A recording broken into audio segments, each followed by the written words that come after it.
gelombang amarah rakyat. Mengapa demo di depan DPR dan kepolisian kian marak? Jalanan menjadi parlemen rakyat. Indonesia hari-hari ini tengah diguncang oleh kenyataan pahit. Rakyat merasa suara mereka tak lagi menemukan ruang di lembaga resmi negara. Parlemen yang semestinya menjadi rumah rakyat kerap dianggap menjelma menjadi pabrik pengesahan kepentingan elit, sementara kepolisian yang seharusnya melindungi justru sering dituding represif dan menjadi perpanjangan tangan penguasa. Maka tak mengherankan jika jalanan kembali dipenuhi gelombang demonstrasi. Jalanan kini menjelma sebagai ruang sidang terbuka rakyat, tempat di mana kekecewaan, amarah, dan tuntutan keadilan diperdengarkan tanpa sensor. Mengapa demo meledak di depan DPR dan kepolisian? Ada beberapa alasan mendasar mengapa titik-titik demo belakangan ini selalu menargetkan dua institusi besar ini. DPR, simbol politik yang dikhianati. Legislasi yang tidak berpihak, Omnibus Law, revisi UU KPK, UU Minerba, hingga wacana perpanjangan masa jabatan presiden adalah catatan panjang bagaimana DPR lebih banyak mendengar bisikan oligarki ketimbang jeritan rakyat. Rasa dikhianati. Rakyat melihat wakil mereka justru jadi perantara investor, bukan pembela kepentingan publik. Akibatnya, gedung DPR jadi sasaran kemarahan. Kepolisian, simbol kekuasaan yang represif. Kekerasan terhadap demonstran, kasus tewasnya mahasiswa, peristiwa Afan Kurniawan driver ojol yang dilindas, hingga berbagai tindakan represif terekam jelas di media sosial.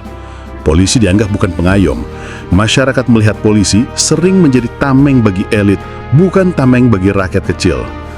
Krisis kepercayaan, dari kasus Sambo hingga pungli jalanan, kepercayaan publik terhadap kepolisian runtuh, maka demo pun diarahkan ke markas besar mereka. Pola yang sama, negara dianggap abai. Keduanya, DPR dan kepolisian, dianggap dua sisi mata uang dari satu masalah.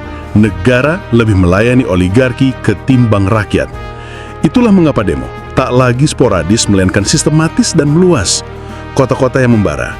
Data dari jaringan aktivis, media alternatif dan sosial media menunjukkan bahwa gelombang demo terkonsentrasi di kota-kota strategis. Jakarta, DPR RI dan Mabes Polri jadi pusat aksi nasional.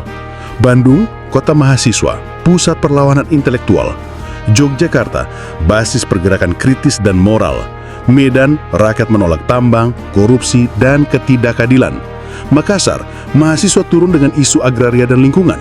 Surabaya, aksi menuntut reformasi kepolisian. Semarang, Palembang, Banjarmasin ikut bergerak dalam solidaritas. Fenomena ini bukan sekedar lokal, melainkan nasional.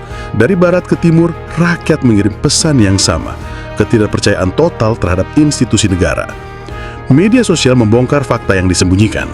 Media mainstream sering hanya menampilkan wajah demonstrasi yang ricuh atau meresahkan, tapi media sosial membongkar hal-hal yang mereka sembunyikan. Kekerasan aparat, video jelas bagaimana Brimob menembak gas air mata ke rumah warga, menendang, bahkan melindas pengemudi ojol. Solidaritas rakyat, dari tukang becak, emak-emak hingga pedagang kaki lima ikut membantu mahasiswa. Narasi tandingan, media mainstream menyebut demo ditunggangi, tapi medsos menunjukkan bahwa tuntutan lahir murni dari keresahan nyata. Dengan medsos, monopoli narasi negara runtuh, fakta telanjang tak bisa lagi dikembalikan. Akar masalah, demokrasi yang ditinggalkan. Gelombang demo yang marak bukan kebetulan, ada akar yang lebih dalam. Demokrasi prosedural tanpa substansi. Pemilu hanya ritual 5 tahunan, setelah itu rakyat ditinggalkan. Oligarki ekonomi politik, keputusan strategis negara diarahkan untuk menguntungkan segelintir larang. Ketidakadilan hukum, rakyat kecil gampang dipenjara, pejabat besar gampang dilindungi.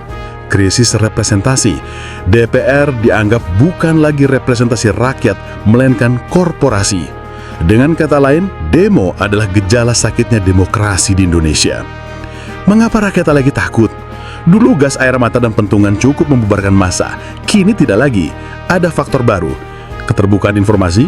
Media sosial mengabadikan setiap tindak kekerasan aparat, menyebarkannya ke jutaan mata. Solidaritas lintas kelompok, bukan hanya mahasiswa tapi buruh, ojol, petani, nelayan, bahkan emak ikut serta. Krisis ekonomi, harga naik, pekerjaan sulit, rakyat merasa tidak punya lagi yang bisa hilang. Ketika rakyat kehilangan rasa takut, maka negara kehilangan kendali. Jalan buntu, atau jalan baru. Gelombang demo di depan DPR dan kepolisian adalah tanda bahwa legitimasi rezim tengah retak. Pertanyaannya, apa selanjutnya? Jika DPR dan kepolisian tetap menutup telinga, eskalasi bisa meningkat. Jika represif terus dilakukan, maka rakyat semakin yakin bahwa negara memang bukan milik mereka. Jika elit berani melakukan reformasi radikal, memulihkan fungsi DPR, membersihkan kepolisian, mungkin kepercayaan bisa diselamatkan. Namun melihat pola masa lalu, pesimisme lebih kuat, karena sejarah Indonesia menunjukkan bahwa perubahan besar seringkali lahir bukan dari niat baik elit, tapi dari tekanan massa. Jalanan tidak akan sepi. Demo di depan DPR dan kepolisian bukan sekedar unjuk rasa sesaat, tapi barometer arah bangsa. Selama negara terus mengabaikan keadilan, jalanan tidak akan sepi. Selama wakil rakyat terus mengkhianati rakyat, gedung DPR akan terus dikepung. Selama polisi terus jadi alat represi, markas kepolisian tidak akan aman dari kritik. Inilah pesan keras dari rakyat. Indonesia bukan milik oligarki. Indonesia milik seluruh rakyat yang bersatu menuntut keadilan. Jika negara tuli, maka rakyat akan terus bersuara. Jika negara bisu, rakyat akan menuliskan sejarah baru di jalanan.